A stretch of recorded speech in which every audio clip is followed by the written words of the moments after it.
துன்பம் எப்ப தீரும்? எப்படி தீரும்? என்ன பண்ணா தீரும்? யாரை பார்த்தா தீரும்? எங்க போனா தீரும்?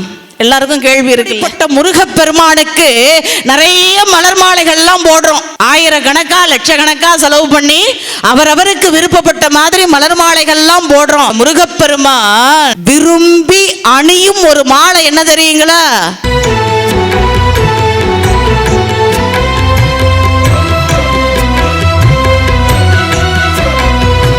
வாக்குண்டாம், நல்ல மனம் உண்டாம், மாமலரால் நோக்குண்டாம், மேனி நுடங்காது பூக்கொண்டு துப்பார் திருமேனி தும்பிக்கையான் பாதம் தப்பாமல் சார்பார் தமக்கு. சிந்தனை உனக்கு தந்தேன், திருவருள் எனக்கு தந்தாய், வந்தனை உனக்கு தந்தேன், மலரடி எனக்கு தந்தாய், பைந்துணர் உனக்கு தந்தேன், பரகதி எனக்கு தந்தாய், கந்தனை பயந்த நாதா கருவையில் இருக்கும் தேவி.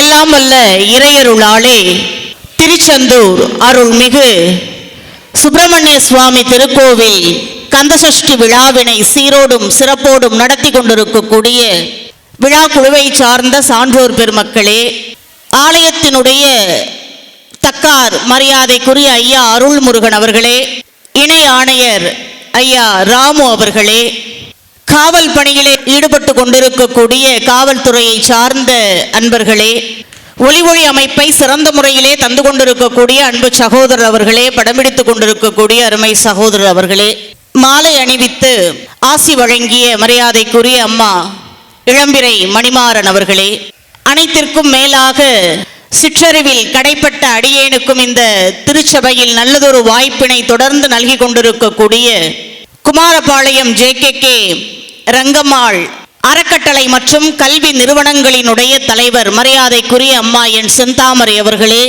எல்லாவற்றிற்கும் மேலாக 4 நாட்கள் தொடர்ந்து விரதம் இருந்தாலும் அதையெல்லாம் பொருட்படுத்தாமல் அடியேனின் சிற்றுரையை கேட்பதற்காக இங்கே அமர்ந்திருக்கக்கூடிய பக்த கோடிகளே, உங்கள் அனைவரையும் நன்றியோடு வணங்கி திருப்புகழ் இன்பம் என்னும் தலைப்பிலே திருவருளை குறித்து இன்றைக்கு நாம் சிந்திக்க இருக்கிறோம். தொடர்ந்து திருப்புகழ் இன்பத்தை அனுபவிப்பதற்கு இறைவன் நமக்கெல்லாம் அருள் புரிந்திருக்கிறார்.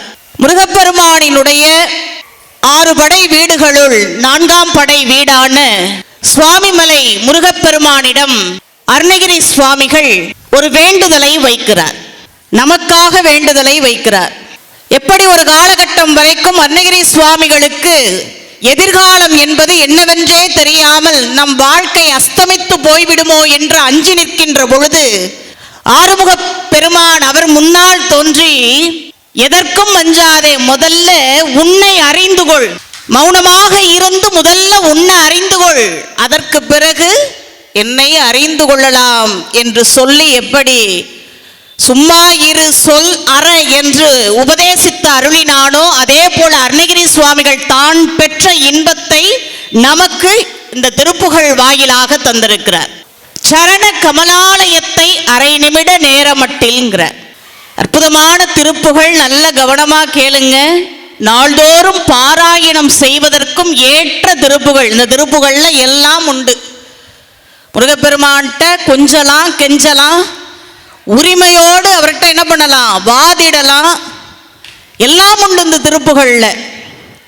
எனக்கு செய்யாம நீ யாருக்குப்பா செய்ய போறன்னு உரிமை கொண்டாடலாம். அந்த அளவிற்கு ஒரு அற்புதமான திருப்புகழ். சரண கமலாலயத்தை அரை நிமிட நேரமட்டில் தவம் முறை தியானம் வைக்க அறியாத சட கசட மூட மட்டி பவவினையிலே சனித்த தமியன் மிடியால் மயக்கம் முருவேனோ கருணை புரியாதிருப்பதன குறை வேளை செப்பு கைலைமலை நாதர் பெற்ற குமரோனே கடக புயமீதி ரத்னமணி அணி பொன்மாலை சச்சை கமலும் மணமார் கடப்பம் அணிவோனே. சுவாமிகள் சொல்றார், தருணம் இதையா, உன் அருளை பொழிவதற்கு தருணம் இதையா. மிகுத்த கணமதுரு நீள் சௌக்கிய சகல செல்வ யோகமிக்க பெருவாழ்வு தகைமை சிவஞான முக்தி பரகதியும் நீ கொடுத்து தவிப்புரிய வேணும் நெய்த்த வடிவேலா. அருணதல பாத பத்மமது நிதமுமே துதிக்க அரிய தமிழ்தான் அளித்த மயில் வீரா. அதிசயம் அநேகமுற்ற பழனிமலை மீதுதித்த அளித்த அழக திருவேரகத்தின் முருகோனேன்னு இந்த திருப்புகழ் முடியும். அற்புதமான திருப்புகழ். நம்மளை பார்த்து கேட்கிறார், இந்த மனம் அடங்கிட்டாவே போதும், எல்லா துன்பமும் தீர்ந்துரும். ஒருநிலைப்படாத மனம்தான் துன்பத்திற்கு காரணம். மனசு ஒருநிலைப்படலன்னு வைங்களேன், அதுதான் துன்பத்திற்கு காரணம். அதனால தான் என்ன செய்யணும், ஒரு நாளில் முதல்ல பழகணும். எப்படி அவர் சொல்றாரு, நமக்கு சொல்றாரு, எடுத்த உடனே 5 மணி நேரம் 1 மணி நேரம் 2 மணி நேரம்லாம் தவம் புரிய முடியாது. முதல்ல ஒரு நிமிஷம் 60 நொடி இருக்குல்ல, அது கூட வேண்டாம், 30 நொடி கண்களை மூடி முருகப்பெருமானை நினைத்து பார். 30 நொடி போதும். இந்த கலியுகத்தில் அவ்வளவு நேரம் மனம் சஞ்சலப்படாம இருக்கிறதே பெரிய பாக்கியம். அவர் சொல்றார், முதல்ல என்ன செய்யணுமா, சரண கமலாலயத்தை அரை நிமிஷம் நினைச்சு பாரு, அதுக்கப்புறம் பாருவோம் வாழ்க்கை எப்படி இருக்கும்னு கேட்கிறார். ஏன் தவம் செய்யணும்? சுவிட்சர்லாந்துல தவம் செய்தா என்ன கிடைக்கும்னு நமக்கு தெரியும்ல. மனோ தத்துவ நிபுணர் ஒருத்தர் இருந்தார், 1800களில் வாழ்ந்தார். அவர் கார்ல் ஜங்குன்னு அவருடைய பேர். இந்த மனசு இருக்கு இல்லையா, அதை பத்தி ஆராய்ச்சி செஞ்சவர். இந்த மனசு என்னென்னலாம் பண்ணும், இந்த முண்டு முடிச்சுகளை எல்லாம் ஆராய்ந்து நிறைய புத்தகம் வெளியிட்டு இருக்கிறார். அவர் இறக்கும் தருவாயில் ஒரு விஷயத்தை இந்த உலகத்துக்கு சொல்லிட்டு போனார். நல்ல கவனிங்க, இறக்கும் தருவாயில் இந்த உலகத்துக்கு ஒரு விஷயத்தை சொல்லிட்டு போனார். என்ன சொன்னார் தெரியுங்களா, இந்த மனித சமூகத்திற்கு, இந்த மனித சமுதாயத்துக்கு ஒரு அபாயம் என்பது வெளியில் இருந்து வரப்போவதில்லை. இயற்கையால் அழிவது என்பது குறைவுதான். அபாயம் எதிலிருந்து வரும் தெரியுமா, இந்த மனித மனங்களில் இருந்து தான் தோன்றும். மனிதனை மனிதன் தான் அழிப்பான். அவர் சொல்றார், ஒருநிலைப்படாத ஒருவர் கையில் அதிகாரம் இருந்தால், ஒருநிலைப்படாத ஒருவர் கையிலே பலம் இருந்தால், இந்த சமூகம், இந்த மனித சமூகம் சீரழிந்து போகும், பேரழிவை சந்திக்கும்ங்கிறார். அப்ப அந்த திருகள் இந்த மனசுக்குள்ள பாருங்க, திருகள் இருக்கு, முருகள் இருக்கு, கோணல்கள் எல்லாம் இருக்கு. இப்ப வெளியில ஒரு கம்பி வளைஞ்சிருக்குன்னா சுத்தில வச்சு டப்பு டப்புன்னு 4 தட்டு தட்டி நேராக்கிடலாம். மனசை சுத்தில வச்சு அடிக்க முடியுமா? அடிக்க முடியாது, நேர்படுத்த முடியாது. அப்ப இந்த கோணல்களை எல்லாம் அவர் சொல்றாரு பாருங்க, இந்த கோணல்களை எல்லாம் சரி செய்வதற்கு அவர் கொடுத்த வாக்குமூலம். இந்தியாவில் சிலர் யோக பயிற்சி செய்யறாங்க. எப்ப சொன்னார்? 1800லேயே. இந்தியாவில் சிலர் யோக பயிற்சி செய்கிறார்கள். அதனால் மட்டும்தான் மனக்கோணல்களை எல்லாம் சரி செய்ய முடியும் என்று இந்த உலகத்துக்கு சொல்லிட்டு அவர் மறைந்தார். அப்ப யோக பயிற்சியினுடைய பலம் நமக்கு தெரியுதா? அதனால தான் மகாகவி பாரதியார் சொன்னார், துணி வெளுக்க மண்ணுண்டு, தோல் வெளுக்க சாம்பர் உண்டு, மணி வெளுக்க சாணை உண்டு. எல்லாத்துக்கும் ஒரு சோப்போ சவுக்காரமோ, துணியில் ஏதாவது கரை பட்டுடுச்சுன்னா ஒரு சவுக்காரத்தை போட்டு சரி பண்ணிடலாம். மணி பளபளப்பு குறைஞ்சிடுச்சுன்னா என்ன பண்ணலாம்? பட்டை தீட்டி விட்டுறலாம். ஆனா இந்த மனம் வெளுக்கிறதுக்கு என்ன வழி அப்படின்னு கேட்டாரு. ஒரே வழி என்ன தெரியுங்களா? இந்த தியானம் தான். நிறைய பேருக்கு ஒரு கேள்வி இருக்கும்ல, எல்லாருக்குமே உண்டு. அப்ப அந்த தியானம் என்ன கொடுக்கும்? நம்ம நினைக்கிறோம் சும்மா கண்ணை மூடி அமர்ந்தா என்ன நடக்கும். ஒரு ஊர்ல ஒரு புத்தர் புதுசா ஒரு ஊருக்கு போயிருக்காரு. நிறைய மாணவர்கள். அன்றைக்கு மனம் அப்படிங்கிற ஒரு தலைப்புல அவங்களுக்கெல்லாம் பாடம் நடத்திக்கிட்டு இருந்தார். மனசு, அவ்வளவுதான். கொஞ்ச நேரத்துல ஒரு மாணவர் அழைச்சார், வாப்பான்னார். பக்கத்துல ஒரு ஏரி இருந்தது, ரொம்ப தாகமா இருக்கு, கொஞ்சம் தண்ணி எடுத்துட்டு வரியா? சரி குருவேன்னு சொல்லிட்டு தண்ணி எடுக்க போனான். அந்த நேரம் பார்த்து அந்த ஏரியை ஒரு மாட்டு வண்டி கடந்து போனுச்சு. தண்ணி முழுக்க எப்படி இருந்தது? சேரும் சகதியுமா இருந்தது. திரும்பி வந்துட்டான். அவர் சொன்னாரு, வந்த உடனே அந்த மாணவன் சொன்னா, தண்ணி கேட்டீங்க, எடுக்கலான்னு போனேன், ஆனா ஒரு சேரும் சகதியுமா இருக்கு, என்ன பண்றது? அதெல்லாம் மாறுறதுக்கு என்ன பண்றதுன்னு கேட்டான். ஒன்றும் இல்லை, உட்காருன்னார். ஒரு அரை மணி நேரம் போனது. இப்ப போய் எடுத்துட்டு வான்னார். போனா தண்ணி தெளிவா இருந்தது. கொண்டுட்டு வந்து கொடுத்தான். இப்ப தண்ணி எப்படி இருந்ததுன்னு கேட்டார். தெளிவா இருந்தது. அது தெளிவாகிறதுக்கு நீ ஏதாவது பண்ணியான்னு கேட்டார். நான் ஒண்ணுமே பண்ணல, அதை அப்படியே விட்டேன், அவ்வளவுதான். அதே மாதிரிதான் மனசு குழப்பமா இருக்கா, கொஞ்ச நேரம் அமைதியா விடுறு. குழப்பத்துல முடிவெடுக்காத, குழப்பத்துல யாரையும் நம்பாத. கண்ணீர் சிந்தும் போது, கலக்கத்தில் இருக்கும்போது ஆறுதல் சொல்ற எல்லாருமே நல்லவங்களா தான் தெரிவாங்க. உணர்ச்சி வசப்படாத, அமைதியா விடு. அந்த தெளிவை எது தரும் அப்படின்னு பார்த்தீங்கன்னா இந்த தவம் தரும். 5 நிமிஷம் செஞ்சாலும் தவம் தான், ஆயுள் முழுக்க செஞ்சாலும் தவம் தான். அப்ப எல்லாருக்கும் ஒரு கேள்வி இருக்கு. எல்லாருக்கும் ஒரே ஒரு கேள்வி, என்ன? நீங்க என்ன வேணாலும் சொல்லுங்கம்மா, எங்க துன்பம் எப்ப தீரும், அவ்வளவுதான். அதுக்கு தான் இங்க வந்திருக்கோம். சும்மா சுத்தி வளைச்செல்லாம் பேசாதீங்க. ஒரே கேள்வி, நாங்க எதுக்கு இங்க வந்து உட்கார்ந்து இருக்கோம், எதுக்கு இந்த மழையில உட்கார்ந்து இருக்கோம்? ஒரே கேள்விதாம்மா, துன்பம் எப்ப தீரும், எப்படி தீரும், என்ன பண்ணா தீரும், யாரை பார்த்தா தீரும், எங்க போனா தீரும்? எல்லாருக்கும் கேள்வி இருக்குல்ல. அந்த கேள்விகளுக்கு எல்லாம் பாருங்களேன் ஒரு விடையாக இருக்கும், மன தெளிவை கொடுக்கும் தியானம்ங்கிறது. நான் சொன்ன பாருங்க, எல்லாருக்கும் கேள்வி இருக்கு. இப்ப எல்லாத்துக்கும் ஒரு தீர்வு இருக்கு. தீர்வு வேணுமா வேண்டாமா? பிரச்சனை தீர்றதுக்கு, துன்பம் தீர்றதுக்கு என்னமா தீர்வு? அதுக்கு முன்னாடி எனக்கு ஒரு பதில் வேணும். நான் இங்க இருக்கிறவங்கள பார்த்து கேட்கிறேன். யாராவது ஒருத்தர் இன்னொருத்தர்கிட்ட ஒரு கையில ஒரு ஆயுதத்தை கொடுத்து, இந்த ஆயுதத்தால என்ன தாக்குங்க, ஒரு கத்தியை கொடுத்து இந்த கையை கீறி விடுங்க, இந்த காலை வெட்டுங்க, என் வயிற்ற கொஞ்சம் கீறி விடுங்க, யாராவது சொல்லுவோமா? ஆனா சொல்லுவோம். யார்கிட்ட சொல்லுங்க? மருத்துவர்கிட்ட சொல்லுவோம். சொல்லுவோமா மாட்டோமா? மருத்துவரை பார்க்க போய் மணிக்கணக்கா எதுக்கு உட்கார்ந்து இருக்கோம்? யோசிச்சு பாருங்க. அவர் என்ன ட்ரீட்டா கொடுக்குறாரு? ட்ரீட்மெண்ட் கொடுக்குறாரு. மருத்துவர் என்ன கொடுக்குறாரு? ட்ரீட்மெண்ட் தான் கொடுக்குறாரு. ஒன்றும் ட்ரீட்லாம் பார்த்தோன்னே வாங்க வாங்க வாங்க உங்களுக்கு தான் விருந்து வச்சிருக்கேன்னு யாரும் சொல்றது இல்லை. ட்ரீட்மெண்ட், மருந்து கொடுப்பார். சரியாகலைன்னா மாத்திரை, அதுக்கும் சரியாகலைன்னா ஊசி, அதுக்கும் சரியாகலைன்னா வெட்டி தச்சிட வேண்டியதான். நோய்க்கு தகுந்த ட்ரீட்மெண்ட். ஆனா நாம என்ன செய்யறோம்? சின்ன சின்ன சங்கடங்களை எல்லாம், சின்ன சின்ன சஞ்சலத்தை எல்லாம் நாம என்ன பண்றோம்? தாங்கிக்கிறோம். எதுக்காக? நோய் தீரணும். மருத்துவரை பார்க்க மணிக்கணக்கா உட்கார்ந்து இருக்கோம். பார்க்க முடியலன்னா என்ன பண்றோம்? தவிச்சு போயிடுறோம். உண்மைதானே? பார்க்க முடியலன்னா ஒரு தவிப்பு நமக்குள்ள வந்துருது. என்ன காரணம்? எப்படியாவது இந்த நோய் தீர்ந்தா போதும். ஒரு பிள்ளைக்கு ஏதாவது நோய் வந்துட்டுன்னு வைங்க, மருத்துவரை பார்த்து என்ன சொல்றோம்? ஐயா நீங்க என்ன பண்ணுவீங்களோ எனக்கு தெரியாது, என்ன பண்ணுவீங்களோ தெரியாது, என்ன பண்ணியாவது. அப்படின்னா என்ன பொருள்? நீ என்னவோ பண்ணிக்க, என்ன வேணாலும் பண்ணிக்க, ஆனா என் பிள்ளைய மட்டும் உயிரோட கொடுத்துறியா, சுகத்தோட கொடுத்துரு. சொல்றோமா இல்லையா?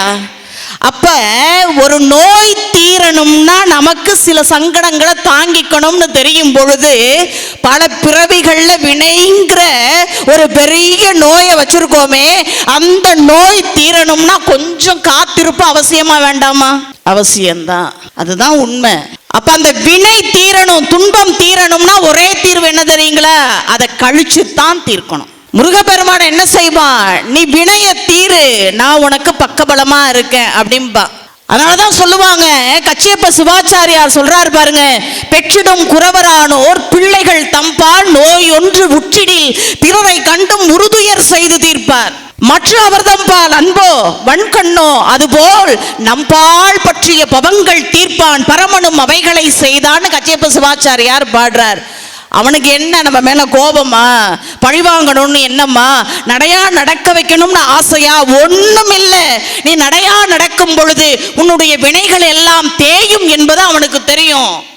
நீ காத்திருக்கும் போது உன்னுடைய வினைகள் எல்லாம் குறையும் என்பது அவனுக்கு தெரியும். அதனாலதான் கொஞ்சம் சோதிக்கிற மாதிரி இருக்கும். ஆனா நம்ம என்ன செய்யக்கூடாது? திருச்செந்தூர் போனா சரியில்லை, அடுத்த கோயிலுக்கு வண்டியை கட்டிட வேண்டியதான்னு கிளம்பிடக்கூடாது. இங்க மாறாம எதுவுமே மாறாது. இந்த மனசு மாறலன்னு வைங்கள, இங்க பக்குவம் வரலன்னு வைங்க, எதுவும் மாறாது. அந்த மன தெளிவை எது தரும்? தியானம் தான் தரும். அடுத்ததா சொல்றாரு பாருங்க, இந்த மனசை கட்டுப்படுத்த முடியலையேப்பா, ஒரு 2 நிமிஷம் முடியுதா? இங்கே பாருங்க, இத்தனை தடவை அங்க பாக்குறது இங்க பாக்குறது நடக்குதா இல்லையா? அவரே திட்டிக்கிறாரு. ஆனா நாம என்ன நினைக்கிறோம்? இந்த இடைஞ்சலங்களுக்கெல்லாம் அடுத்தவங்க தான் காரணம் நினைக்கிறோம். அடுத்தவங்க காரணம் இல்லை, நம்மளால கட்டுப்படுத்த முடியல, அவ்வளவுதான். நம்மளால கட்டுப்படுத்த முடியல. அவர் சொல்ற, சட கசட மூட மட்டி பவ வினையிலே சனித்த தமியன் மிடியால் மயக்கம் உருவேணும். அப்ப என்னுடைய துன்பத்திற்கு யார் காரணம்னு பார்த்தா யாருமே காரணம் இல்லப்பா, நான் தான் காரணம், நான் தான் காரணம். என்னிடம்தான் ஏதோ ஒரு குறை இருக்கு. அவர் சொல்றார், என்கிட்ட தான் குறை இருக்கு. நீ கருணை கடல் அல்லவா, உனக்கு என்ன என் மேல வெறுப்பா, கொடுக்க கூடாதுன்னு ஏதாவது எண்ணமா? அதெல்லாம் ஒண்ணும் கிடையாது. நீ கொடுக்கணும்னு நிக்கிற, நீ கொடுத்துட்ட. ஆனா உனக்கும் எனக்கும் இடையில ஒரு திரை இருக்கு. அந்த திரையை போட்டது நான் தான், நீ கிடையாது சொல்றார். இங்க ஒண்ணும் இல்லைங்க. இப்ப நாம எல்லாரும் மந்திரம் சொல்றோம். ஆனா எத்தனை பேர் அதை உண்மையா சொல்றோமான்னு நம்ம நினைச்சிருக்கோமா? இந்த மந்திரத்தை நம்ம உண்மையா சொல்றோமா, மனமுருகி சொல்றோமா அப்படின்னு எத்தனை பேர் நினைச்சு பார்த்துருக்கோம்? அப்பையப்ப தீட்சிதர்னு ஒருத்தர் இருந்தார், சிவபக்தர், சிவதீட்சை பெற்றவர், சகலாகம வித்தகர்னு சொல்லுவாங்க. அவருக்கு பாருங்க ஒரு நாள் ஒரு எண்ணம் வந்ததான். எப்ப பார்த்தாலும் சிவசிவங்கிறோம், பஞ்சாட்சர மந்திரத்தெல்லாம் சொல்றோம், ஆனா நம்ம உண்மையா தான் சொல்றோமா? அவர் நினைக்கிறார், நாம உண்மையா தான் சொல்றோமா அப்படின்னு நினைச்சிட்டு, நாமளா இருந்தா நினைச்சிட்டு விட்டுருவோம். அவர் சோதிச்சு பார்க்கலாம்னு நினைக்கிறார். நான் உண்மையா சொல்றேனா இல்லையாங்கிறது எப்படி தெரியும்? இந்த உள்ளுக்குள் இருந்து வந்தா, நான் சுயநினைவு அற்று இருக்கும் பொழுது கூட எனக்கு என் நாவல என்ன வரணும்? ஐயோ அம்மானு வரக்கூடாது, அப்பா முருகான்னு வரணும். அது எப்படி வரும்? சொல்லி பழகுனாதானே வரும், புதுசா வராது இல்ல. நினைச்சு பாருங்களேன். அவர் என்ன செய்தாரு, ஊமத்தங்காய் இருக்குல்ல, அது மதிமயங்க செய்யும், கொஞ்ச நேரம் புத்தியை பேதலிக்கும். அதை எடுத்து வச்சுக்கிட்டாரு, ஊமத்தங்காயை கொஞ்சம் எடுத்து வச்சுக்கிட்டாரு. மாணவர்களை கூப்பிட்டாரு, மாற்று மருந்தும் தயாரா வச்சுக்கிட்டாரு. மாணவர்களை கூப்பிட்டு சொன்னாரு, இப்ப நான் இந்த ஊமத்தங்காயை சாப்பிட போறேன். அப்படி சாப்பிட்ட பிறகு நான் நினைவிழந்து இருக்கும் பொழுது என் வாயிலிருந்து என்ன வருதோ, என்னுடைய வாயிலிருந்து என்ன வருதோ அதையெல்லாம் நீங்க எழுதி வைங்க, ஒரு வார்த்தையும் விடாம எழுதி வைங்க. அப்படி நான் சொல்லி முடிச்ச பிறகு நீங்க என்ன பண்றீங்க, இந்த மாற்று மருந்தை கொடுங்கன்னாரு. மாணவர்களும் விருப்பம் இல்லைன்னாலும் ஆசிரியர் சொல்ல தட்ட முடியுமா? சரி சொல்லிட்டாங்க. அவர் சாப்பிட்ட பிறகு தன்னை மறந்த நிலையில இருந்தார். அப்ப மறந்த நிலையில இருந்த பொழுது அவர் சொன்னது என்ன தெரியுமா? அதுதான் சிவபெருமான் மீது பாடிய ஆத்மார்ப்பண ஸ்துதி, ஒரு ஸ்தோத்திரத்தை சொன்னார். அத வடமொழியில சொல்லுவாங்க உண்மத்த பஞ்சசத் அப்படிம்பாங்க. தன்னை மறந்த நிலையில அவர் சொன்னது ஸ்துதி. ஞானிகள் பாருங்க, தன்னை அறிந்தார்கள், தன்னை சோதித்து பார்த்தார்கள். என்னிடம் என்ன குறை இருக்கு, என்கிட்ட என்ன குறை இருக்கு? ஒரு பொண்ணு பார்க்குறோம், ஒரு மாப்பிள்ளை பார்க்குறோம். முதல்ல ரெண்டு பேருமே சொல்றது, என்ன புரிஞ்சுக்கிற மாதிரி ஒரு மாப்பிள்ளை, என்ன புரிஞ்சுக்கிற மாதிரி ஒரு பொண்ணு. முதல்ல நீ ஒன்ன புரிஞ்சுக்கிட்டியா? உன்கிட்ட என்ன குறை இருக்குன்னு முதல்ல உனக்கு தெரியுமா? அது தெரிஞ்சாதான் ஆடவன் ஏதாவது தவறு செய்யும் பொழுது, சே நம்மள்ட்ட இல்லாத குறையா, நம்ம என்ன அவ்வளவு பர்ஃபெக்டா, வாழ்க்கைன்னா இப்படிதான் இருக்கும் அப்படின்னு விட்டு கொடுத்து போக முடியும். கணவனும் அப்படி நினைக்கணும், நம்மள்ட்ட இல்லாத குறையா அப்படி நினைச்சா மட்டும்தான் வாழ்க்கை நல்லபடியா போகும் பொழுது நான் ரொம்ப பர்ஃபெக்ட், நான் செய்யறது எல்லாமே சரியா தான் இருக்கும், என்ன மாதிரி உலகத்துல அறிவாளியே இல்லைன்னு காலை வச்சா என்ன ஆகும்? ஒன்றும் ஆகாது. போன ஒரு மாசத்துல ரிட்டர்ன் தான். யாரா இருக்கட்டும், ஆணா இருக்கட்டும் பெண்ணா இருக்கட்டும், வந்த பெண்ணை நல்ல மரியாதையோடு நடத்துவது ஆணுக்கு அழகு. அதே போல இந்த வாழ்க்கை என்பது, இந்த குடும்பம் என்பது என்னை சார்ந்து இருக்கிறது, இந்த குடும்பத்தினுடைய வேர் நான் அப்படின்னு நினைச்சு ஒரு பெண்ணு வாழணும். இதெல்லாம் நடக்கணும்னா முதல்ல தன்னை அறியணும். அதனால தான் பெரியவர்கள் சொன்னாங்க, தன்னை அறிய தனக்கொரு கேடில்லை. திருமூலர் பாடினார், தன்னை அறிய தனக்கொரு கேடில்லை, தன்னை அறியாமல் தானே கெடுகின்றார், தன்னையே அறியும் அறிவை அறிந்த பின் தன்னையே அட்சிக்க தான் இருந்தானே. அவ்வளவுதான். அப்ப இந்த தவம் என்பது நமக்கு எதை கொடுக்கும்? தன்னை அறிதல்ங்கிற பெரிய ஞானத்தை கொடுக்கும். பெரிய ஞானம், அது அறிவு, அது மெய்ஞானிகளுக்கு மட்டுமே வாய்த்த ஒன்று. அடுத்ததா சொல்றாரு பாருங்க, சட கசட மூட மட்டி பவ வினையிலே சனித்த தமியன் மிடியால் மயக்கம் உருவேனோ. முருகபெருமான பார்த்து கேட்கிறார், மிடியால் மயக்கம் உருவேனோ, கருணை புரியாதிருப்பதென குறை இவ்வேளை அவர் சொல்றார். என்கிட்ட என்னப்பா குறை, என்கிட்ட என்ன குறை? யாராவது கேட்போமா? முருகப்பெருமான்கிட்ட போய் எல்லாம் கேட்கிறோம், எல்லாமே கேட்கிறோமே, என்னைக்காவது ஒரு நாள் அப்பா என்கிட்ட என்ன குறைப்பா, என்கிட்ட என்ன குறை கேட்டிருக்கோமா? கருணை புரியாதிருப்பதென குறை இவ்வேளை செப்பு. அவர் சொல்றார், கருணை புரியாதிருப்பதென குறை வேலை செப்பு கைலைமலை நாதர் பெற்ற குமரோனே, கடக புயமீதி ரத்னமணி அணி பொன்மாலை சொச்சை கமலும் மணமார் கடப்பம் மணிவோனே. தன்னை அறிதல்ங்கிறது பெரிய ஞானம் சொன்ன பாருங்க.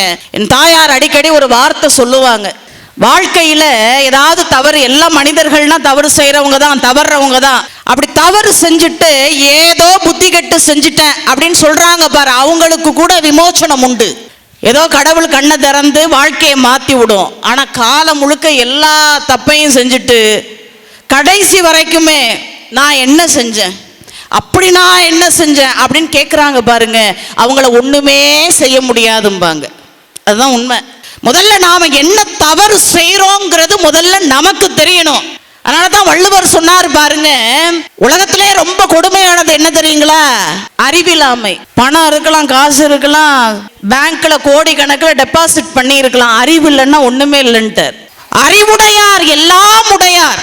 அறிவு இருந்தா எல்லாம் இருப்பதற்கு சமம். ஆனா அறிவுன்னு ஒண்ணு இல்லாம இது எல்லாம் இருந்ததுன்னு வைங்க, ஒண்ணுமே ஆகாதுன்னார். இது யாருக்கு தெரியுங்கிறார்? அறிவுடையவருக்கு தெரியுங்கிறார். இப்ப நம்மளுக்கெல்லாம் ஒத்துக்கிறோமா இல்லையா? அறிவுடையார் எல்லாம் உடையார், அறிவிலார் என்னுடைய ரேணும் இலர். அறிவிலார்ட்ட என்ன இருந்தாலும் ஒண்ணுமே கிடையாது. அதனாலதான் முதல்ல இறைவன்ட்ட நாம கேட்க வேண்டியது என்ன தெரியுங்களா? கொஞ்சம் சிந்திக்கிற அறிவை கொடுப்பா. அடுத்தவங்க சொல்றதெல்லாம் வச்சு முடிவெடுக்க கூடாது, நானா சிந்திக்கணும். இப்ப நான் சொல்ற ஒரு சொல் எல்லாருக்கும் பொருந்தாது, நல்லா யோசிச்சுக்கோங்க. அங்கங்க ஒவ்வொரு கருத்தை சொல்லுவாங்க, எல்லாருக்கும் பொருந்தாது. ஆனா என்ன சொன்னாலும் நீங்க சிந்திச்சு முடிவெடுக்கணும். ஏன் தெரியுங்களா? ஒவ்வொருத்தரும் ஒவ்வொரு சூழல்ல இருப்போம், அதான உண்மை. எல்லாத்துக்கும் தீர்ப்பு என்னால எழுத முடியுமா? நீங்க எந்த சூழல்ல இருக்கீங்கிறது உங்களுக்கு தான் தெரியும். ஆனா எதா இருந்தாலும் அறத்திற்கு கட்டுப்பட்டு நடக்கணும், அது ரொம்ப முக்கியம். மனசாட்சியோட நடந்துக்கணும். அது ரொம்ப அழகா சொல்றாரு பாருங்க, ஏலவும் செய்கலான் தான் தேரான். எவனுக்கு அறிவு இல்லையோ, புரிஞ்சுக்கிற தன்மை இல்லையோ, அவ்வுயிர் எப்படி தெரியுமா? இந்த கொரோனா வந்தது பாருங்க, அது கூட 3 வருஷத்துல ஓடி போச்சு. எதுவும் வந்து பல விஷயங்களை முடிச்சு விட்டுட்டு அவன் பாட்டு கிளம்பிட்டான். ஆனா அந்த கொரோனாவை விட ஆபத்தானவன் அறிவில்லாதவங்கிறார். சொல் புத்தியும் இல்லாம சுய புத்தியும் இல்லாம ஒருத்தவன் இருக்கான் பாருங்க, நாம என்ன தப்பு செய்யறோங்கிறதே தெரியாம இருக்கான் பாருங்க, அவன் கொரோனாவை விட ஆபத்தானவன் பொருள். இப்ப முதல்ல இறைவன்ட்ட என்ன கேட்கணும்? ஐயா கொஞ்சம் அறிவை கொடு, சிந்திக்கிற திறனை கொடு. ஏன்னா அவன் தான் குருநாதன், அவன் நினைச்சாதான் இந்த அறியாமையை நீக்க முடியும். அதுதான் சொல்றாரு, குறை இவ்வேளை செப்பு கைலைமலை நாதர் பெற்ற குமரோனே. அப்பா நீ எவ்வளவு அலங்கார பிரியனாக இருக்கிற, உனக்கு எவ்வளவு அழகா இருக்கு அலங்காரம். அந்த திவ்ய அலங்காரங்களை எல்லாம் சொல்லிட்டு சொல்றாரு பாரு, அப்பா என்னை விட்டுறாத, என்னை விட்டுறாத, இது நல்ல தருணம். உன்னோடு பேசுவதற்கு நீங்க இப்ப எந்த நிலையில வேணாலும் இருக்கலாம், எந்த நிலையில வேணாலும் இருக்கலாம், எந்த வயசுல வேணாலும் இருக்கலாம். அவர் சொல்றாரு பாருங்க, தருணம் இதையா. அவரை பிடிச்சுக்கிறதுக்கு தருணம் எது? இதுதான். இன்னைக்கு நினைச்சு முடிவை மாத்திக்கணும். நேத்து வரைக்கும் எப்படி இருந்தோம் அதெல்லாம் முடிஞ்சு போச்சு. நாளைக்கு நல்லா இருக்கணும்னா என்ன செய்யணும்? இன்னைக்கு முடிவெடுக்கணும். தருணம் இதையா. பல பொருள் உண்டு, தருணம் இதையா. இந்த வாழ்க்கை கிடைக்குமா? நல்லா யோசிச்சு பாருங்க. உலகத்திலேயே பெரிய சிறப்பான ஒரு பிறப்பு மனித பிறப்பு தான். அரிது அரிது மானிடராய் பிறத்தல் அரிது. அனகிரி சுவாமிகள் சொல்றாரு பாருங்க, இப்ப எல்லாம் அடிக்கடி எந்திரிக்கிறீங்கல்ல, உங்களுக்கெல்லாம் ஒரு வேலை கொடுக்கணும். எப்படியோ ஒரு இடத்துல உட்கார்றது கிடையாது. எந்திரிச்சு என்ன பண்ண போறோம்? கடற்கரைக்கு போக போறோம். ஆளுக்கு ஒரு கையில மண்ணு, ஒரு பிடி மண்ணை எடுக்க போறோம். எடுத்து என்ன பண்ண போறோம்? எண்ண போறோம். ஒரு பிடி மண் எடுத்து நாம என்ன பண்ண போறோம்? எண்ண போறோம். அம்மா சொல்றாங்க, என்னம்மா அடுத்த வருஷம் வரைக்கும் எங்களை இங்கேயே உட்கார வைக்கலாம்னு ஐடியா பண்றீங்களா? எண்ணி முடிக்க முடியுமா? முடியவே முடியாது. இந்த கடல் மண்ணையே நம்மளால எடுத்து எண்ணி முடிக்க முடியாதுன்னா 7 கடல் மணலை நினைச்சு பாருங்க. அருணகிரி சுவாமிகள் பாடுறாரு பாருங்க, 7 கடல் மணலை அளவிடி நதிகம் என திடர் பிறவி அவதாரம். அதை விட அதிகமா. அப்ப இத்தனை பிறவிகளை கடந்து தான் இந்த மனுஷ பிறப்பை நாம எடுத்திருக்கிறோம். இத்தனை பிறவிகளை நாம கடந்து வந்திருக்கோம். புல்லாய் பூடாய் புழுவாய் மரமாய். புல்லுன்னா ஒரு புல்லு கிடையாது, புல்லுலே பல வகை இருக்கு. புல்லுலே எத்தனை வகை இருக்கு? மரத்துல பல வகை இருக்கு, அதுல எல்லாத்தையும் எடுக்கணும். கல்லுனா கல்லுல பல வகை இருக்கு, அதை எல்லாத்தையும் எடுக்கணும். நினைச்சு பாருங்களேன், நினைக்கும் பொழுதே மலப்பா இருக்கே, அதையெல்லாம் எடுத்துட்டு வந்து இப்படி உட்கார்ந்து இருக்கிறோமே, அந்த மகத்துவம் தெரியாம அமர்ந்தா என்ன செய்யறது? இது எவ்வளவு பெரிய சிறப்பான ஒரு வாய்ப்பு. இந்த இடத்துல முதல்ல வந்து உட்கார்றோம்னா அதுக்கே எவ்வளவு புண்ணியம் செஞ்சிருக்கணும் நினைச்சு பாருங்க. நீங்க இந்த உலக காரியங்கள்லாம் வெளியில போய் நினைச்சுக்கலாம், வெளியில போய் அதுதானே பண்ண போறோம், வேற என்ன பண்ண போறோம்? ஆனா இங்க இருக்கும் பொழுது என்ன பண்ணணும்? இந்த இடத்துக்கு உரியவன் யாரு, தலைவன் யாரு, ஆள்றவன் யாரு, அரசன் யாரு, அன்புடையவன் யாரு, அருள் புரியக்கூடியவன் யாரு, முருகப்பெருமான், அவனை தான் நினைக்கணும். வெளியில போய் நீங்க என்ன வேணாலும் நினைச்சுக்கோங்க. தருணம் இதையா அவர் சொல்றாரு, தருணம் இதையா, விட்டுறாதையா. நான் உங்கள்கிட்ட சொல்றேன், விட்டுறாதீங்க. எத்தனையோ பேர் வரணும்னு முயற்சி செய்யறாங்க, முடியறது இல்லை. எவ்வளோ பேர் தவம் கிடக்குறாங்க, ஒரு முறையாவது திருச்செந்தூர் கூப்பிடுப்பான்னு. இப்போ நாம் இங்கே வந்து உட்காந்துக்கிட்டு மறுபடியும் செல்லுக்கு சார்ஜை போட்டுக்கிட்டு இப்போ 2 நாள் செல்லில் பேசலைன்னா தான் என்ன, ஏதாவது முடிவு மாறிட போதா நாட்டில்? நாளைக்கு அதே சீரியல் தான், அதே பாட்டு தான், ஒன்றும் மாற போகிறதில்ல.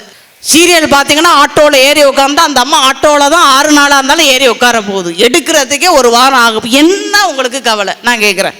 கொஞ்சம் நேரம் அமைதியா இந்த இடத்துல உட்காந்து முருகப்பெருமான தியானம் செஞ்சு, இதையே நம்மளால பண்ண முடியலைன்னா உடனே முருகன் வரணும், கூப்பிட்டோடனே முருகனோட முன்னாடி வந்து நிற்கணும், உடனே அருள் புரியணும்னா நல்லா நினைச்சு பாருங்க.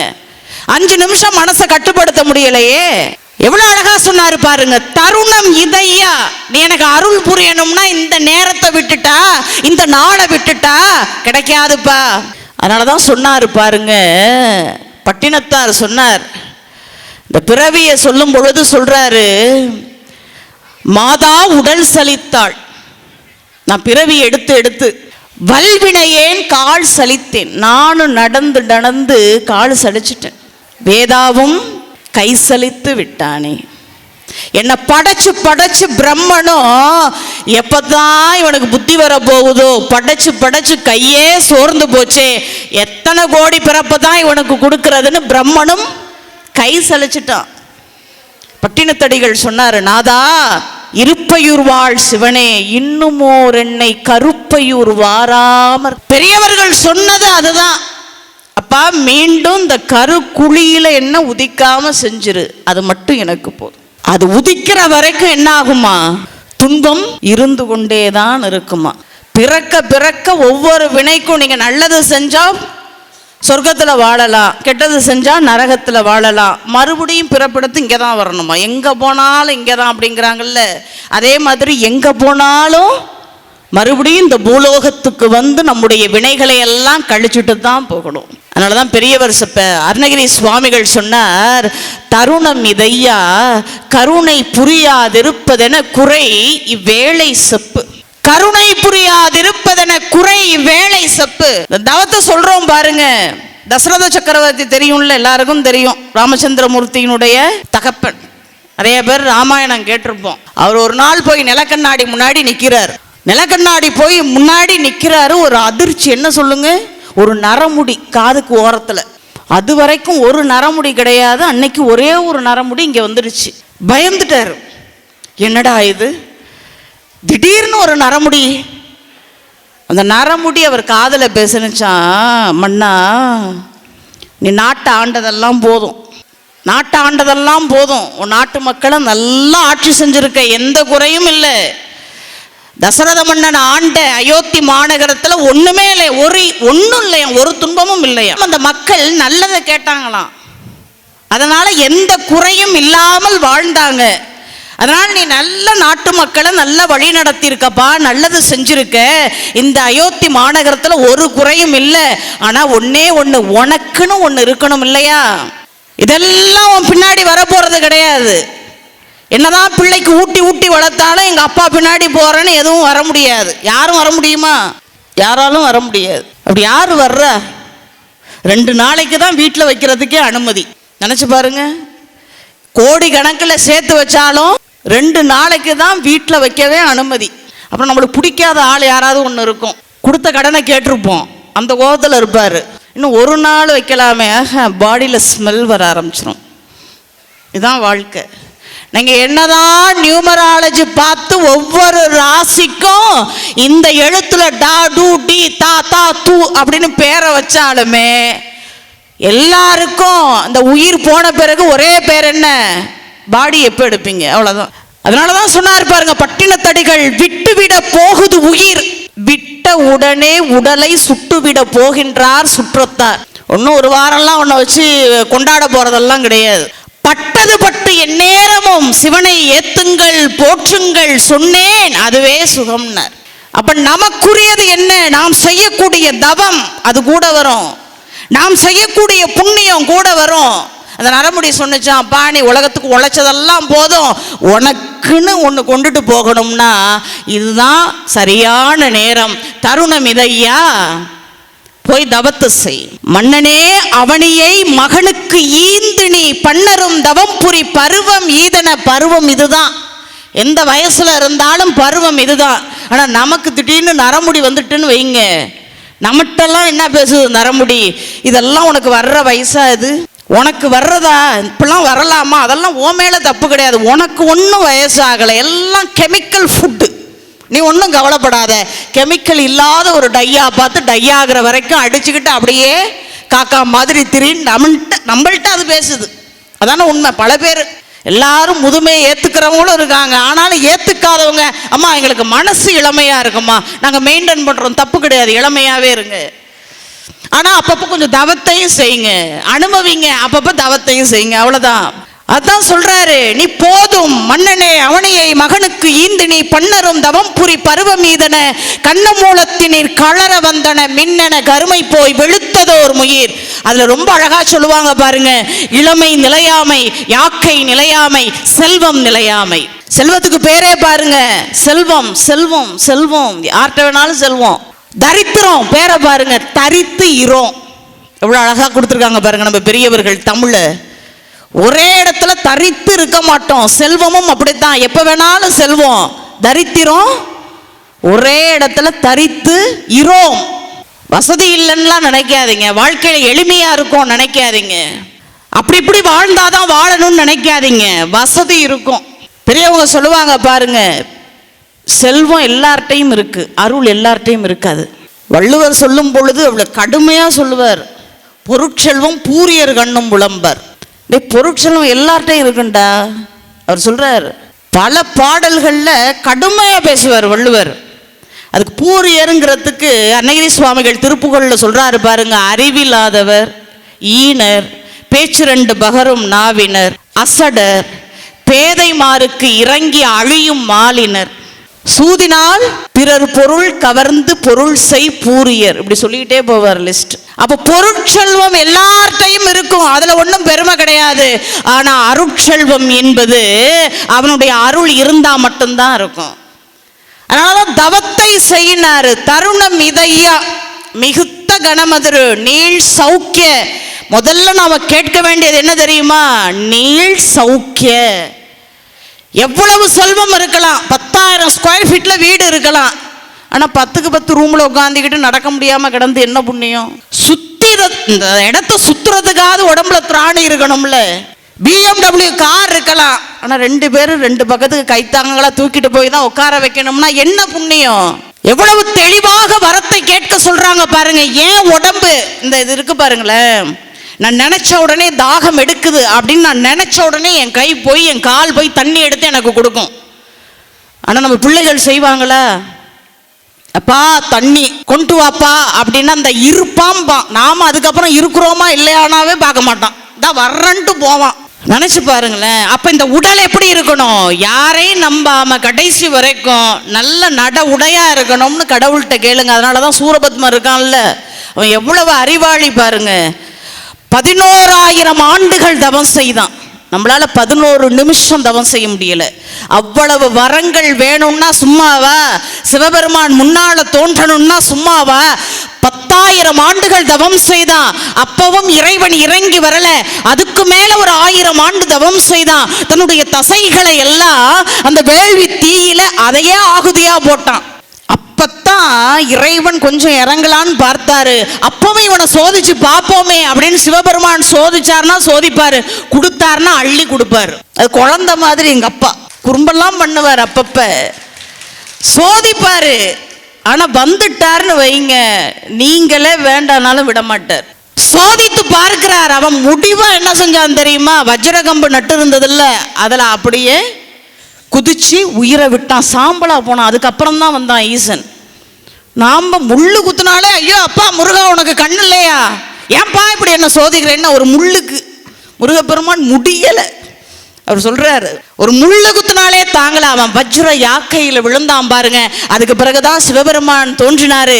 என்ன வரம் வேணும்னு கேட்டாரு. அவன் சொன்னா எத்தனையோ அண்டங்கள் இருக்குப்பா, எவ்வளவோ அண்டங்கள் இருக்கு, அதுல கொஞ்சம் அண்டங்களை நான் ஆளணும், அரசனாகணும். சரி 1008 அண்டங்கள் ஆண்டுக்கோ, அப்பப்ப போயிட்டு வரணும்ல ஊர்தி. சரி இந்திரஞான தேரை எடுத்துக்கோ, ஆக்ஞா சக்கரம் எடுத்துக்கோ. இந்த எதிரிகள்லாம் இருப்பாங்கல்ல, அப்பப்பெல்லாம் என்னால் போராடலாம் முடியாது. என் பக்கம் இருக்கிற பட பலத்தை பார்த்தாலே நடுங்கி போகணும். என்ன செய்யணும்? என் பக்கம் இருக்கிற பட பலத்தை பார்த்தாலே அவன் என்ன செய்யணும்? எதிரி நடுங்கி போகணும். அப்போ பட பலத்தை கொடு, எடுத்துக்கோ. அதுக்கு மேலே என்ன வேணும்? தெளிவாக கேட்டான் பாருங்க. என்னைக்கும் அழியாத உறுதியான உடல் கட்டு வேணும். அவன் கேட்டது வஜ்ர யாக்கை வேண்டும். நாம் கேட்குறோமா? எல்லாம் கேட்குறோம். எதை கேட்கணுமோ அப்பா நகையை கொடுங்கிறோம், கொடுத்த பிறகு போட்டா கழுத்து வலிக்குதுங்கிறோம். நல்ல ஆரோக்கியத்தை கேளுங்க முதல்ல. ஏன் தெரியுங்களா? உடல் நல்லா இருந்தா தான் உள்ளம் நல்லா இருக்கும், எந்த கவலையும் இல்லாமல் இருக்கும். உள்ளம் நல்லா இருந்தா தான் இறைவனை நாம நினைப்போம். அப்படி நினைக்கும் பொழுதுதான் இறைவன் உள்ளத்துல வந்து என்ன செய்வான்? உறைவான். அதனாலதான் திருமூலர் பாடினார், உடம்பின முன்னாடியெல்லாம் நான் நினைச்சேன் என்னத்த உடம்பு, இதெல்லாம் ஒன்றும் இல்லை, இதெல்லாம் உடம்புக்குள்ள எல்லாம் சீக்குதான், வெறும் எலும்பும் தோளும் மஜையும், இதெல்லாம் என்ன பெருசு நினைச்சேன். திருமூலர் சொல்றாரு, உடம்பினை முன்னம் இழுக்கென்று இருந்தேன், உடம்பினுள்ளே உரு பொருள் கண்டேன், உடம்பினுள்ளே உத்தமன் கோயில் கொண்டான் என்று உடம்பினை யான் இருந்து ஓம்புகின்றேனேன்னார்னா இப்ப தெரியுதா? திருமூலர் சொல்லி அப்பவும் கேட்கலன்னா என்ன செய்யறது? முதல்ல நாம என்ன கேட்கணும் இறைவன்கிட்ட? நல்ல உடல் நிலை, ஆரோக்கியமான உடல் நிலை, அதை கேளு. முதல்ல கேளுங்க, அதை கேளுங்க. அப்பா உடல் நல்லா இருக்கணும்ப்பா, யாருக்கும் எந்த துன்பமும் கொடுக்கக்கூடாது, யாருக்கும் எந்த துன்பமும் கொடுக்கக்கூடாது, அதை தான் கேட்கணும். ஒரு மருத்துவருக்கு நல்ல அழகு என்ன தெரியுங்களா? நல்ல அழகு என்ன சொல்லுங்க? ஒரு நோய் வந்துட்டுன்னு வைங்க, மருத்துவர் சொல்லுவார், அம்மா நோய் வந்துட்டு நாங்கள் இந்த மாத்திரை எடுத்துக்கோங்க. நினச்சி பாருங்க, ஒரு மருத்துவருக்கு எது அழகு? ஒரு நோய் வந்துட்டு இந்த மாத்திரையே எடுத்துக்கோங்க. அதுக்கப்புறம் என்ன சொல்லுவார்? இதெல்லாம் தவிர்த்துருங்க. அதான் நல்ல மருத்துவர்களுக்கு. நீங்கள் இப்படியும் போட்டுக்கோங்க இப்படியும் போட்டுக்கோங்கன்னா அவர் வாங்கி பணத்தை தான் போட்டுக்கணும், நோய் தீராது. இதை இந்த தவம் நமக்கு கற்றுத்தரும். அதனாலதான் தருணம் இதையா மிகுத்த கணமதுரு நீள் சௌக்கிய சகல செல்வ யோகமிக்க பெருவாழ்வு. முருகப்பெருமான் கொடுத்தானா அதுக்கு பிறகு அதை யாராலையும் தடுக்கவே முடியாது. யோகமிக்க பெருவாழ்வு, தகைமை, சிவஞான முக்தி. அதனாலதான் முருகப்பெருமான் பாருங்க முன்னலன்களையும் தருவான். இங்கேயும் வாழலாம், மறுமைக்கும் வாழலாம், அதுக்கு பிறகு முடிவாகிய முக்தி இன்பத்தையும் தரக்கூடியவன் தான் முருகப்பெருமான். நலன்களையும் தருவேன் அப்படின்னு முருகப்பெருமான் சொல்றான். யோகமிக்க பெருவாழ்வு, தகைமை, சிவஞான முக்தி, பரகதியும் நீ கொடுத்து தவி புரிய வேணும் நெய்த்த வடிவேலா. ஒண்ணும் இல்லை, இந்த கடலுக்கு ஒரு நல்ல பழக்கம் என்ன சொல்லுங்க? நீங்க எதை தூக்கி போட்டாலும் திருப்பி கொண்டு வந்து ஏதோ ஒரு கரையில தள்ளி விட்டுரும், எங்கேயோ ஒரு கரையில தள்ளி விட்டுரும். என்ன சொல்லுங்க? ஏன்னா இந்த கடல் நினைக்குமா, ஏன்டா என்கிட்ட இல்லாத அணியனை கொடுக்குற, இந்த அணியை வச்சுக்கோ. கடலே அப்படின்னா அவன் என்ன, அவன்கிட்ட இல்லாததையா நம்ம வழிபாட்டில் கொடுக்க போகிறோம். நாம் என்ன நினைக்கிறோம்? பரிகாரம் செய்துட்டா போதும், முருகப்பெருமான் உடனே பலன் தந்து விடுவான். பரிகாரம் நம்முடைய முன்னோர்கள் செஞ்சது நமக்கு தெரியாமல் அந்த பாதிப்பு இருந்தால் பரிகாரம் செய்யணும். கண்ணுக்கு எதுக்க நாம் பல கொடுமைகளை அடுத்தவனுக்கு செஞ்சுட்டு, நல்லா நினச்சி பாருங்க, கண்ணுக்கு எதுக்க நாம் பல கொடுமைகளை செஞ்சுட்டு அடுத்தவங்க சொத்தை பறித்து வச்சுக்கிட்டு நம்ம இடத்துக்குள்ள வாழணும், நம்ம இடத்துக்குள்ள வாழ பழகணும். அதுதான் நல்ல பழக்கம். மரம் வைக்கணும்னா அடுத்தவங்க வீட்டில் போய் மரத்தை வச்சுக்கிட்டு, இங்கே மரத்தை வச்சு அங்கே கிளைய விட்டுக்கிட்டு, பாதையை மறிச்சுக்கிட்டு, எல்லா வேலையும் செஞ்சுக்கிட்டு, வண்டியில் வேலை முன்னாடி குத்தி வச்சுக்கிட்டு வேல் வேல் வேல் வேல் வேல், முருகன் முன்னாடி நிற்கிறான். முன்னாடி நிற்கல, எதுக்க நிற்கிறான்? உனக்கு எதிராக நிற்கிறான். இன்னைக்கு ஒரு ஃபேஷன், வேல் பூஜை செஞ்சா எல்லாரும், வேல்னா என்ன? அது ஞானத்தினுடைய அடையாளம். அது அதர்மத்தை எதிர்த்து நிற்கும். முதல்ல சரி செஞ்சுக்கணும்னு நினைங்க. வேல் யாரையும் யாரை எதிர்த்து நிற்கும் தெரியுங்களா? அநீதியை எதிர்த்து நிற்கும். அது யார் செஞ்சாலும் சரி. முருகப்பெருமான்ட்டு அது ஒரு நல்ல பழக்கம். அவனுடைய தராசு நிறுத்துச்சுன்னா சரியான இருக்கும். சும்மா நமக்கு வேண்டப்பட்டவன் எப்போ பார்த்தாலும் வந்து இங்கே உருண்டுகிட்டு கிடக்குறான், கொஞ்சம் அப்படியே சாட்சி விடுவோம், அதெல்லாம் கிடையவே கிடையாது முருகப்பெருமான்ட்டு.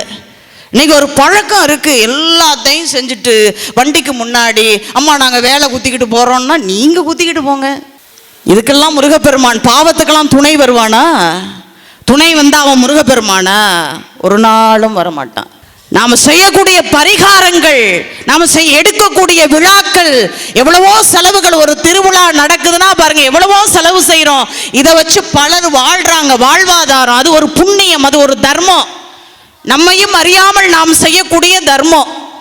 அதே மாதிரிதான் வீட்டுக்கு விருந்தாளி வர்றாங்கன்னா முகம் சுளிக்காம பரிமாறணும். இன்னைக்கெல்லாம் எல்லாமே மாறிட்டுங்க. போதும்னா விட்டுறணும். இன்னைக்கெல்லாம் போதும்னா விட்டுற வேண்டியது தானே.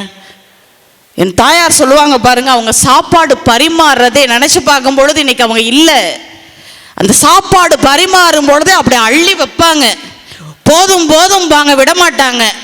நாங்கள் சின்ன பிள்ளைல கேட்போம், ஏமா போதும்னா விட்டுற வேண்டியதானே? இல்லடா, நிறைய பேர் கூச்சப்பட்டுக்கிட்டு உண்மையா சொல்றவங்க இருக்காங்க. சில பேர் ஐயோ நம்ம இவ்வளவு சாப்பிட்றோமே ஏதாவது நினைச்சுக்குவாங்களா அப்படின்னு சங்கடத்தோடு சாப்பிட்றவங்களும் இருப்பாங்க. வீணா போனாலும் பரவாயில்ல, அறவைத்தோட போகக்கூடாதும்பாங்க என்னுடைய தாயார். ஆனால் இன்னைக்கு போதும்னோடனே சட்டியும் பானையும் சமையல் அறைக்கு போகுது. போதுன்ட்டு திரும்புறதுக்குள்ள கொஞ்சம் சாம்பார் ஊத்துங்கிறதுக்குள்ள சட்டி பானையெல்லாம் சமையல் அறையில் போய் உட்காந்துருக்கு. இது விருந்தோம்பலா? இயன்ற தர்மத்தை இருக்கும் பொழுதே, அதான் சொன்ன பாருங்க, செல்வம் எப்ப வேணாலும் செல்லும். இருக்கும் பொழுதே தர்மத்தை செஞ்சு வச்சிரு, அதுதான் நம்ம கூட வரும். முருகப்பெருமான் கொடுத்தா நாமளும் மற்றவங்களுக்கு கொடுக்கணுமா இல்லையா? இந்த வழிபாடு என்பது, இந்த தவம் என்பது ஒரு தெளிவை தரும். அதனாலதான் இந்திரன் முருகப்பெருமான்கிட்ட போய் சொன்னானா, என்ன சொன்னானா? அப்பா நீ இந்த சூரன்டேந்து எங்களை காப்பாத்தி விட்டுரு, சூரன்டேந்து காப்பாத்தி விட்டுரு, நான் ஆள்றேன் பாரு அமராவதி, அதை நீயே வச்சுக்கோன்னானா. யாரு? இந்திரன் முருகன்கிட்ட சொன்னானா, நான் ஆள்றேன் பாரு அமராவதி, அதை நீயே வச்சுக்கோ. கச்சியப்பர் சொல்றாரு, இது எப்படி இருக்குன்னா, ஸ்வீட் கடைக்காரருக்கு போய் ஒரு தேன் மிட்டாயை கொடுத்தா எப்படி இருக்கும்? இந்தாங்க சார், இதான் என்னோட பரிசு. சக்கரை ஆளை அதிபர்கிட்ட போய் ஒரு கட்டு கரும்பு சார் என்னோட பரிசு சொன்னா எப்படி இருக்கும்? பஞ்சுமில் அதிபர்கிட்ட போய் இந்தாங்க ஒரு நூல் கண்டு என்னுடைய பரிசுனா எப்படி இருக்கும்? ஒரு சிரிப்பார மாட்டாரா? பரிசு தான். அது மாதிரி இருந்ததான். இகமோடு பரமும் வீடும் ஏத்தினருக்கு உளப்புறாமல் அகனமர் அருளால் நல்கும் அறுமுகத்தவருக்கு தன்சீர் மகபதி அழிப்பான் சொற்ற வாசகம் சுடர் ஒன்று அங்கி பகவனுக்கு ஒருவன் நல்க பரவிய போலும் அன்றே. தீ கடவுள்கிட்ட போய் இந்தாயா ஒரு தீப்பொறி உனக்கு தான் இலவசம் அப்படின்னு கொடுத்தா எப்படி இருக்கும்? தீ கடவுள் கொஞ்சம் திரும்பி பார்த்தா என்ன ஆகும்? அந்த மாதிரி தாண்டா நிலைமை. முருகப்பெருமான் நம்மிடம் எதிர்பார்ப்பது என்ன தெரியுங்களா? இதெல்லாம் அடுத்தவங்களுக்கு அவன் எதிர்பார்க்கிறது நம்மிடத்துல தூய பக்தி, தூய அன்பு, நிலையான அலைபாயாத மனசு. அதனாலதான் ஒருமையுடன் நினது திரு மலரடி நினைக்கின்ற உத்தமர்த்தம் உறவு வேண்டும்னார் வள்ளலார் சுவாமிகள்.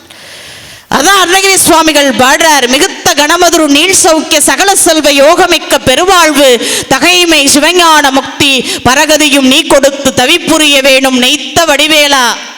அதுக்கு மேல ஒரு வார்த்தை கொடுத்தாரு பாருங்க, அருணதள பாத பத்மமது நிதமுமே துதிக்க அரிய தமிழ்தான் அளித்த மயில் வீரா.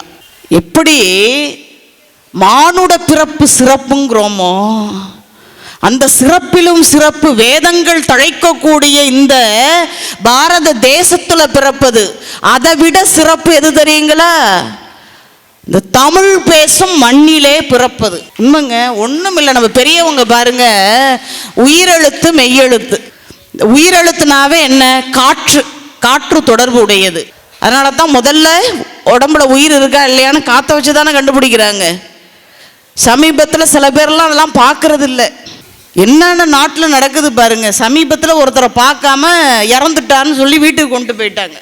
அவர் பார்த்தா எல்லாருக்கும் சுற்றத்தாருக்கெல்லாம் சொல்லி அனுப்பியாச்சு. அவர் எந்திரிச்சு உட்கார்றாரு. இப்போ எல்லாம் மாலையோட போனாலும் டென்ஷன் ஆயிட்டு பேட்டி கொடுக்குது. என்னங்க அநியாயமா இருக்கு, எல்லாம் போயிட்டாருன்னு சொல்லி நான் 500 ரூபாய்க்கு மாலையை வாங்கிட்டு வந்தா அந்த ஆள் பாட்டுக்கு இங்கே உட்காந்துருக்க. சத்தியங்க, தொலைக்காட்சியில் வந்தது. 500 ரூபாய்க்கு செலவு பண்ணி அவர் போயிட்டாருன்னு சொன்னா நடந்தது. மனசு எப்படி ஆயிடுச்சு பாருங்க, இயந்திரத்தனமா ஆயிட்டோம். 500 ரூபாய்க்காக அவர் சாக முடியுமா நினைச்சு பாருங்க. 500 ரூபாய் வேஸ்டா போச்சு. பேசிக்கிட்டு போகுதுங்க, உண்மை. இது தொலைக்காட்சியில் இதெல்லாம் பாருங்க, இதுதான் இந்த உயிரோட மதிப்பு.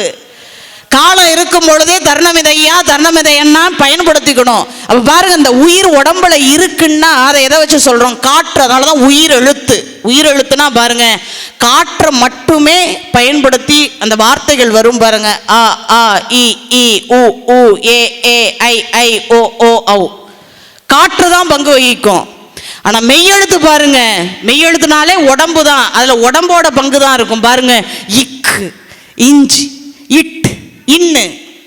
பெரியவர்கள் எப்படியெல்லாம் வகுத்து கொடுத்துருக்காங்க. அவர் சொல்றாரு பாருங்க, அரிய தமிழ்தான் அளித்த மயில் வீரா, உன்னுடைய திருவடியை வணங்குவதற்கு அரிய தமிழ். அருணகிரி சுவாமிகள் ரொம்ப அற்புதமா சொல்றாரு. இந்த தமிழுக்கு பல அடைமொழி கொடுத்தாரு. முந்து தமிழ், சந்த தமிழ், அதிமதுர தமிழ், அண்டர்கள் அறியாத முத்தமிழ், வளர்தமிழ், வண்டமிழ்.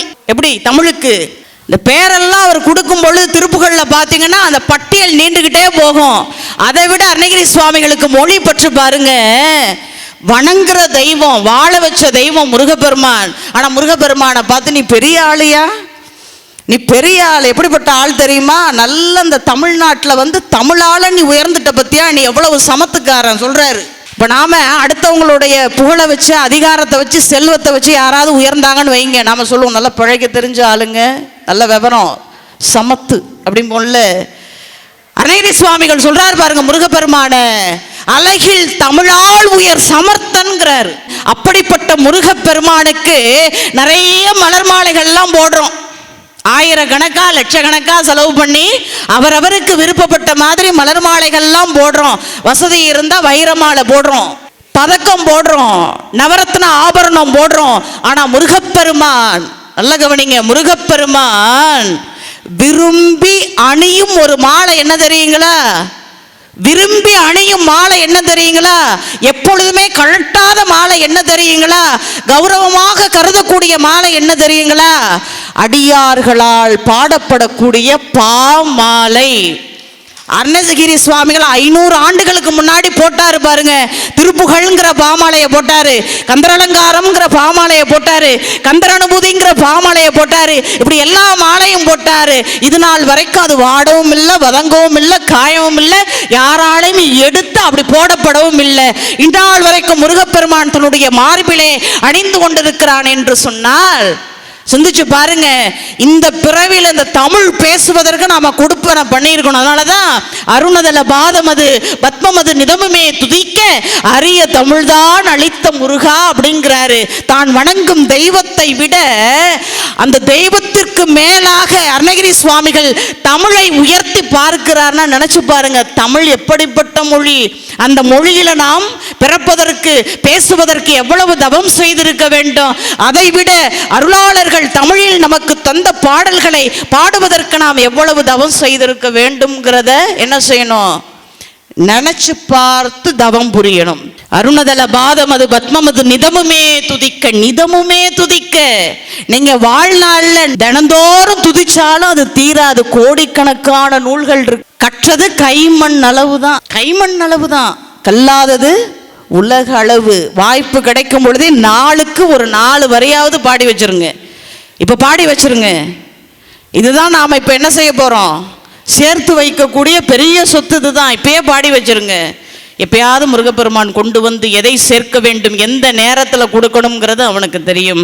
அதிசயம் அநேகமுற்ற பழனிமலை மீதுதித்த அழக திருவேரகத்தின் முருகோனே என்று அருணகிரி சுவாமிகள் பாடியதைப் போல அரை நிமிடமாவது மனதை ஒரு நிலைப்படுத்தி தவம் செய்யுங்கள், வாழ்விலே ஏற்றம் பெறுங்கள் என்று சொல்லி இவ்வளவு நேரமும் பொறுமை காத்து கேட்ட உங்கள் அனைவரையும் வணங்கி தொடர்ந்து வாய்ப்பினை நல்கி கொண்டிருக்கக்கூடிய JKK ரங்கம்மாள் அறக்கட்டளையினுடைய தலைவர் மரியாதைக்குரிய அம்மா அவர்களுக்கும் செந்தாமரை அம்மா அவர்களுக்கும் நன்றியை கூறி விடைபெறுகிறேன். நன்றி, வணக்கம். வெற்றிவேல் முருகனுக்கு, வீரவேல் முருகனுக்கு, ஞானவேல் முருகனுக்கு நன்றி, வணக்கம்.